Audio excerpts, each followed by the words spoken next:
Hello, this is Sherman Blackwell, and welcome to this week's program presented by Singing River Mental Health. Thank you for joining us. As I often say, as we go through the program, you'll notice that there's a number on your screen there, and that number is available to you 24 hours a day, 7 days a week. One of the primary goals of bringing programs like this to the community, along with other information that we put in the community, is to let everyone know that you have a caring, professional mental health agency in Jackson and George County. And so we want you to make sure that that's our mainline number too. And if you have any inquiries about something that's going to be said on the program today, or something that's been said on a previous program, then we'll be glad to hear that information and share some educational information with you. And if you need somebody to talk to, that number is available to you. A couple of notes, let me say before I introduce my guest, is April 13th, Region 14, Singing River Services has been asked to host the commissioners meeting for the state of Mississippi. And the commissioners, this is mental health commissioners, 82 counties, all 82 counties have mental health commissioners, and it's a time when we gather together along with the center directors for the department, for the mental health agencies, and then some representatives from the Department of Mental Health, and we get together and we talk about issues that are indigenous to the state of Mississippi as they pertain to mental health and what's happening in the mental health arena in the state of Mississippi. And you know, there's been a lot, you've heard a lot, there's been a lot on the news, and there's a real positive paradigm shift that's taking place in the state of Mississippi, and that transition takes some time when you move from an inpatient kind of philosophy to community services based. And so we're excited about that, and working with Ed LeGrand, who is the executive director for the Department of Mental Health. Another program note, May 14th, we are going to be having our annual symposium, and this of course is going to be this is a Thursday, and it's going to be from 10 to 2. It's an opportunity where we showcase all of our 33 different programs, and we have people from the community also with other people, that ancillary groups that work with us, and we showcase our programs. It's a good opportunity. It's going to be at the Gaucher Convention Center from 10 to 2. Our keynote speaker is going to be Larry Swearingen. He's going to be our keynote speaker, and we're going to have some other presentations going on at the same time. But it's a good opportunity for you to come by, talk to a mental health professional, and look at the programs that are available for our children, for our elderly, and everyone in between that we have available. Light lunch is going to be served, so we're looking forward to that. I have a very special guest on my program today. Signe Shackleford is with the Department of Mental Health out of Jackson. And Signe, welcome to the program. Thank you. Good to be here. Good to have you with us. You. Signe, tell me a little bit about, and tell our viewing audience about what you do at the Department of Mental Health. Sure. I work for a division called the Division of Consumer and Family Affairs. I'm a consumer of services myself, and what we do at the Division of Consumer and Family Affairs, the program we're down here with this week, is we hire consumers of services, family members, interested stakeholders, and professionals from other regions around the state, and we take them to evaluate services. So this week we're evaluating the services at Singing River. Right, exactly, good deal. And when you talk about that, and the folks that come along with you, this is something that's been hasn't always happened, not just in Mississippi, but across our nation. So it's so important when you talk about a peer review. We welcome, we try to be as transparent as we can, because when you're dealing with individuals with a mental illness and you're dealing with vulnerable population, then it is many eyes looking at that as you can. And then of course the goal for individuals, getting them integrated into the community, into the workforce. Signe, how did How did you get involved personally with doing this? Tell us a little bit about yourself and how that happened. It's an interesting story, actually. I got involved a couple of years ago. I myself was in treatment. And, we were talking about that a little bit before the program. I think it's kind of indicative of that shift in paradigms that, we're making a big effort to kind of go out and tell people, look, it's not that big of a deal. I was treated, for a serious mental illness, and here I am 2 years later, symptom-free, doing really well, working for the state and hiring other people to do these reviews. And so I actually was involved in this process 2 years ago as somebody who was receiving services, going and looking at programs and evaluating them. And the next thing I knew, I was overseeing the program full-time for the department. So you are a poster child then for success and for what someone can do. And one thing we did talk about before the program too was that there's some other great campaigns that we join in with the Department of Mental Health, to assuage the stigma of mental illness. But like you said, and you're an excellent case study. He had these issues and now completely symptom-free. And so you said something too before the program, that you have shared this before, and have a lot of people that have come forward and thanked you for doing that. Because you kind of have the sense that, okay, I did this, but this doesn't define who I am. I've moved on. Right. I mean, it's get the help that you need and move on with your life. It doesn't have to necessarily define who you are as a person any more than if you had diabetes. Or we use the example if you're mean to your 5th grade teacher. I mean, that's it's stuff that's manageable that you can get help for. And I think a lot of times with mental illness, people worry that they're going to have that title for the rest of their life. But I mean, that's just simply not the case. We have, with the medications now, it's just very manageable. And I mean, I don't think that there's any reason that anybody should feel, there tends to be a great association with shame, I think, a lot of times with mental illness. And that's something that we work on, in hiring people. And then it's also twofold, because when you're hiring people who receive services, you're getting the best advice from them, because their interest, they're people who are obviously have a vested interest in the best services available. So that is so true.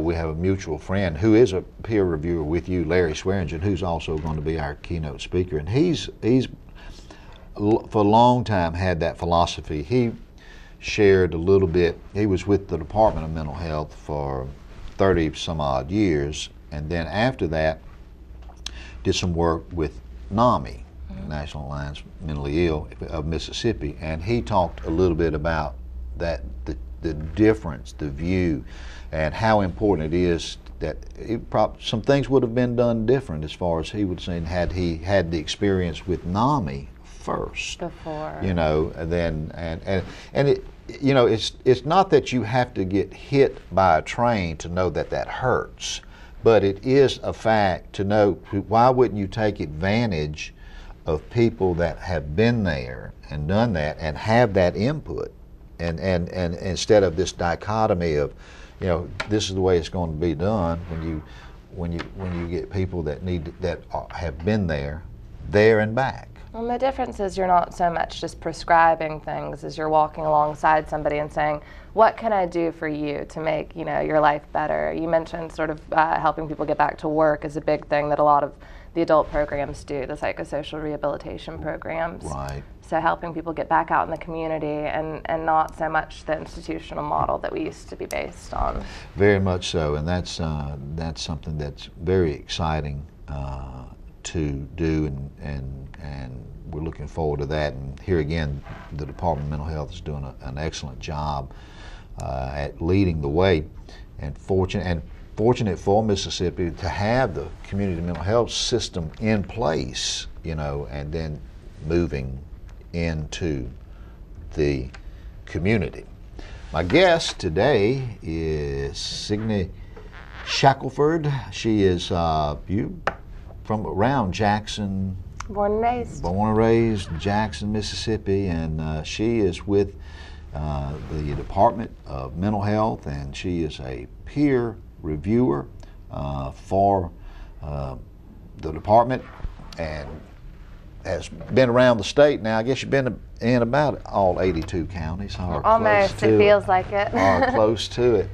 And when we come back, and we're going to take a break here shortly, and we're going to talk more about the things that are happening with peer reviewers, and I want to talk about the clubhouse. I know you looked at that, those kinds of things, and see, and have some more discussion with Ms. Shackleford about the kinds of things that she's doing. Program note, let me remind you, of course, of the numbers you see on your screen. That number is our mainline number, and that number is available to you 24 hours a day, 7 days a week.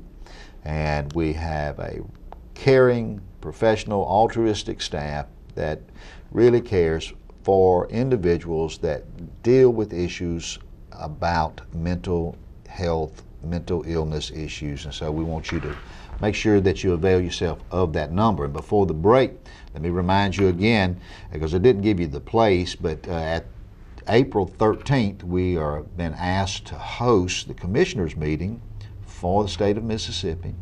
That involves mental health commissioners from around the state. It involves community mental health center directors, and some Department of Mental Health individuals that are going to be part of that program. And we've been asked to showcase our services on that, and so we're going to have a brief presentation. It's going to be at the LaFont Inn, and it's going to be Monday, 10 o'clock.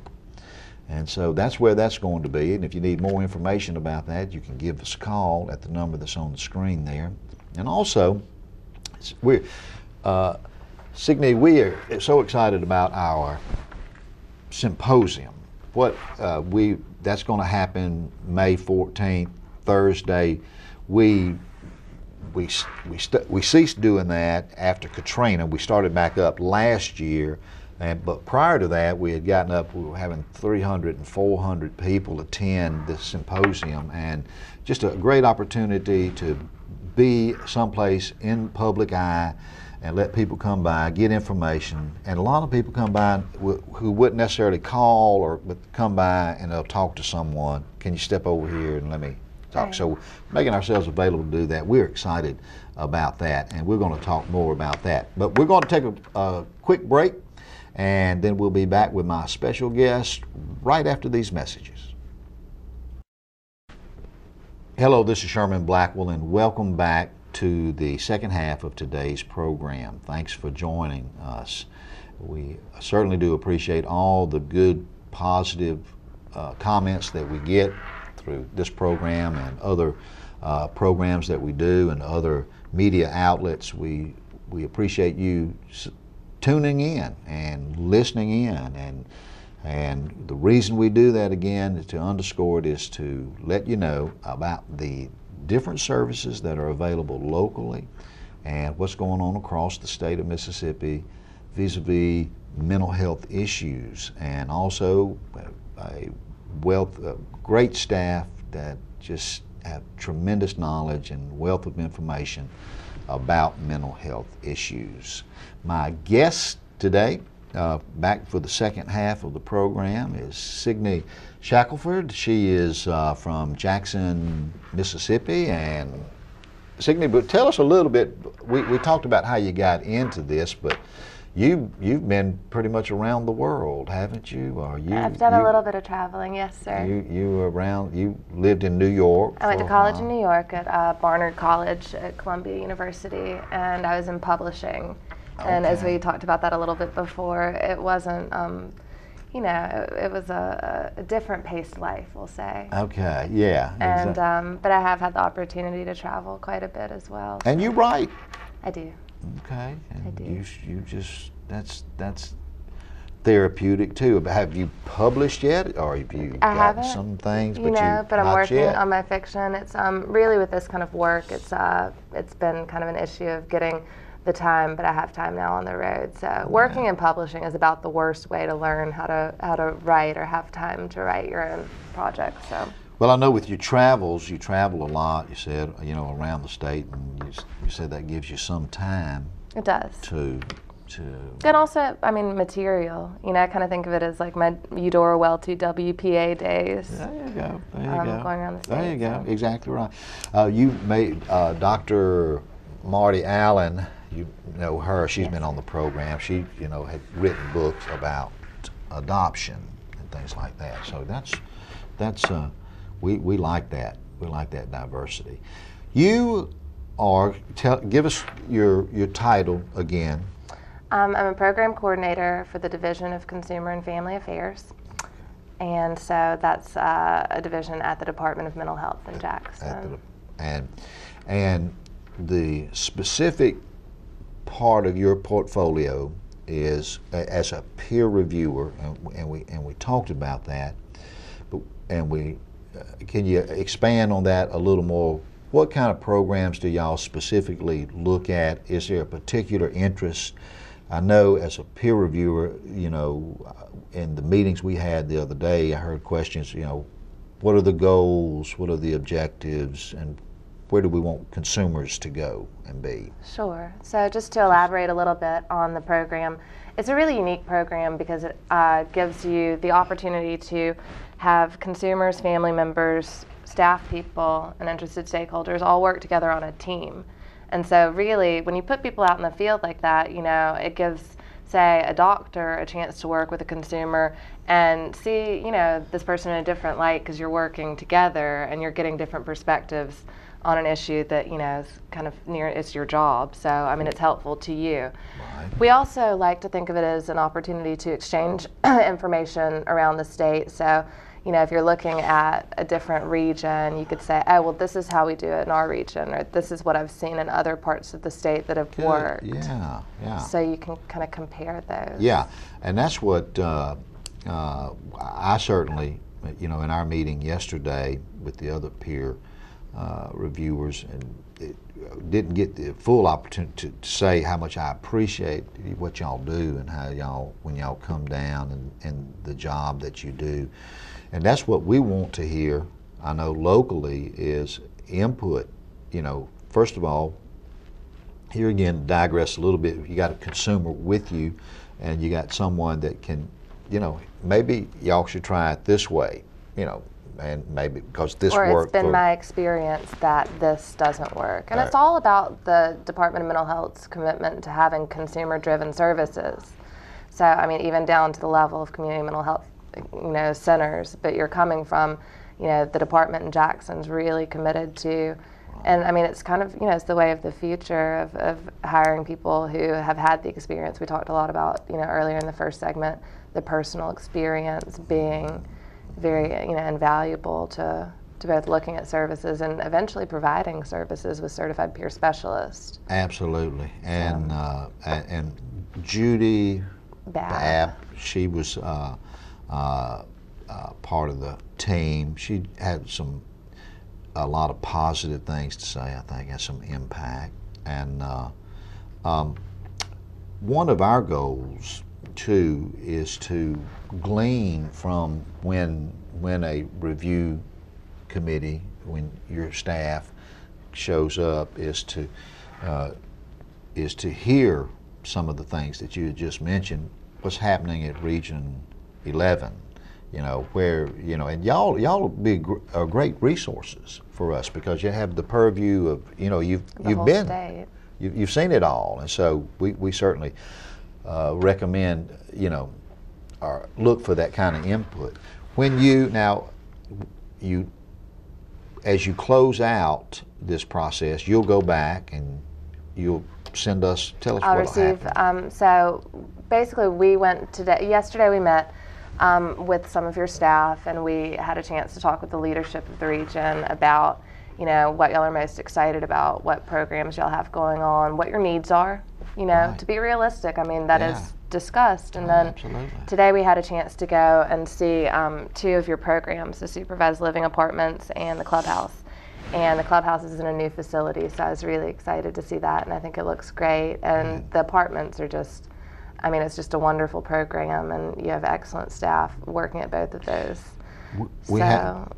they'll go back and they'll write those reports and send them Okay. to the Division of Accreditation and Licensure, which will forward those. So it comes in alongside the report that you're receiving from the DMH brass, as it were. There you go. Who's Exactly. giving you your certification as well. Exactly. We are in that process, and we certainly want everybody to know. I mean, the business that we do at Singing River is certified, authorized through, of course, the Department of Mental Health, and we work real closely with them. We appreciate Mr. LeGrand and the staff up there. They do an excellent job, and he's really, like you said, things are changing for the better, getting services in the community.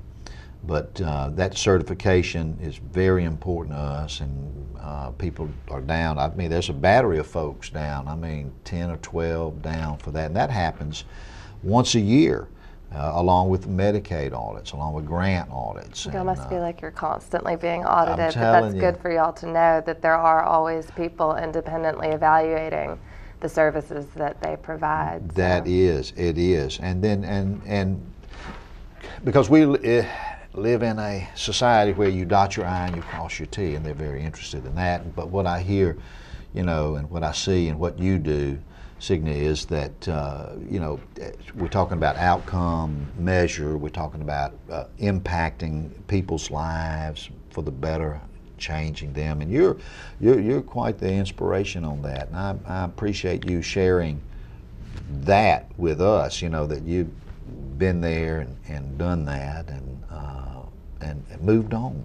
And I don't really have I mean, to me, it's just, it's a tiny deal, I mean, it's a small thing that you have to work on and move past, and if I can help, other people sort of do that in their own lives, then I think, that's what it's really all about. Yeah. If someone needed some more information from you or about there may be some consumers who want to here. Participate or... Sure. There's the Department of Mental Health's website. Just if you go to the main dmh.state.ms.gov, I think. Yeah. It's if you just Google Department of Mental Health, and then it's the Division of Consumer and Family Affairs. So they can find me that way. They can find you that way, and you can I'd be happy to answer any questions or get anybody involved with the program. That's right. Who'd be interested. Do y'all have many inquiries? How do people get enlisted at this particular point in time? How do you go about You have to go through one of our consumer education training programs. So we have a few programs through NAMI, then we have the Mississippi Leadership Academy. So it's a basic application process, and then once we get to that point, we sort of either set you up with a training, either peer-to-peer, or I know you'll have NAMI connections down here. Okay, and I got some information in the mail I was telling you about yesterday. What is that? That's the Certified Peer Specialist program. Okay. And so that's also through our division. You can find more information about that on our website. Good deal. Good deal. Well. So there's a lot of exciting stuff happening, I think, right now with the consumer movement, with as I said, it's an evidence-based practice, consumer-driven services. Great. So. But one does not have to necessarily have been a consumer, could have a family member. Or just if you're interested for whatever reason in mental health services, we definitely respect that and take that into account as well. Because, people have all different kinds of, we're a state agency. It's, this is your tax dollars at work. So exactly. Everybody has an interest in the programs that we run, whether you like it or not. Right. They certainly do. They certainly do. My guest today has been Signe Shackleford. She is with the peer review person. She is at the Department of Mental Health and has been involved in doing that for a couple of years now, and has crisscrossed the state and has gained a lot of knowledge, and we appreciate you being here today. Thank you so much for having me. Appreciate you being here, and we look forward to the input, from your committee, from your findings, and we really do want that to be implemented, heard, the good, and no agency is perfect, and we want to continue to strive to get better at Well, what we we do. appreciate all your hospitality and your openness. It's been a really great visit, so Well, we thank appreciate that. You gonna come back and see us before too long?